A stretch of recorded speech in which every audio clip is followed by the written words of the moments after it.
नागपुर के पंडित बच्चराज व्यास स्मृति प्रतिष्ठान समर्थन सेवा समिति और सेवा समिति द्वारा 13वें भव्य रक्तदान शिविर का आयोजन किया गया, जो केंद्रीय मंत्री नितिन गडकरी के 73वें जन्मदिन के उपलक्ष्य में दिनांक 24 मई 2026 को आयोजित हुआ। इस अवसर पर बड़ी संख्या में युवाओं, सामाजिक कार्यकर्ताओं और नागरिकों ने उत्साहपूर्वक रक्तदान किया। कार्यक्रम में GSK मेडिकल ब्लड बैंक सहित विभिन्न संस्थाओं और डॉक्टरों ने सक्रिय सहयोग दिया।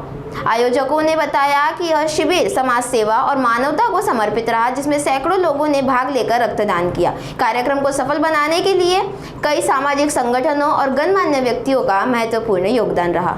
आज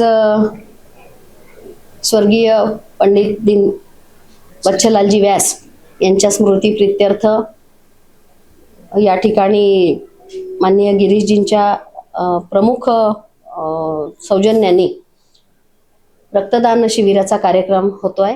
माननीय नितीनजी गडकरी यांच्या जन्मदिवसाच्या उपलक्ष्यामध्ये हा कार्यक्रम होतो। दरवेळेस हा कार्यक्रम मागील 13 वर्षापासून सातत्याने सुरू आहे आणि वैशिष्ट्य हे आहे की मोठ्या प्रमाणात डॉक्टर्स आणि विशेषतः वैद्यकीय क्षेत्रातील लोक या कार्यक्रमामध्ये सहभाग घेतात। वैद्यकीय क्षेत्रातील लोक या कार्यक्रमामध्ये आणि विशेषतः महिलांचाही मोठ्या प्रमाणात सहभाग या ठिकाणी रक्तदानामध्ये राहतो। मागील काही वर्षांपासून या शिबिराला म्हणजे या दिवसाला, या कार्यक्रमाला एखादं विशिष्ट नाव द्यावं अशा प्रकारची देखील रचना करण्यात आलेली आहे, ज्या निमित्ताने यावेळच्या या थीमचं नाव जे समर्पित करण्यात आलं आहे, जे आता आपण बांगला जिंकलोय भारतीय जनता पक्षाच्या माध्यमातून। भारतीय जनता पक्ष त्या ठिकाणी आलाय आणि त्यामुळे अमार बांगला सोनार बांगला या अर्थाने हे समर्पण यावेळेचं आहे।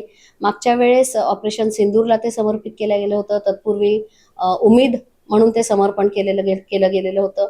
माननीय नितीनजींच्या संदर्भाने काही सांगण्याचं कारण नाही। देशाचं आणि आमच्या सर्वांचं मोठं प्रेरणास्थान ते आहे। अत्यंत मोठ्या प्रमाणात वेगळी म्हणजे प्रचंड सेवा माननीय नितीनजी करतात आणि ज्या काही राजकीय घडामोडी आहे आपल्या देशामध्ये, राजकीय असो किंवा ज्या मोठ्या घडामोडी आहे, जसं आता जिंकलेलं बंगाल असो किंवा मागच्या वेळेचा सिंदूर असो, तर या देखील गोष्टींची जाणीव म्हणजे एकीकडे रक्तदानाच्या माध्यमातून तशी सेवा आणि दुसरीकडे आपल्या देशात होणाऱ्या विशिष्ट घडामोडी, या सगळ्या गोष्टींची जाणीव आपल्या सगळ्या लोकांना असावी या दृष्टीने घातलेला मेळ असं सगळं एकूण या कार्यक्रमाचं स्वरूप आहे।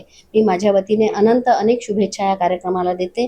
दरवेळेस 100च्या वर म्हणजे मागच्या वेळेसही 116, 122 असं रक्तदान इतक्या लोकांनी या ठिकाणी केलंय आणि पुढील काळातही माननीय गिरीशजींच्या मार्गदर्शनाखाली प्रतिष्ठान अधिक मोठ्या प्रमाणात रक्तदानाचं काम करेल। आपल्याला माहिती आहे की रक्तदान याला कुठलं रिप्लेसमेंट राहू शकत नाही।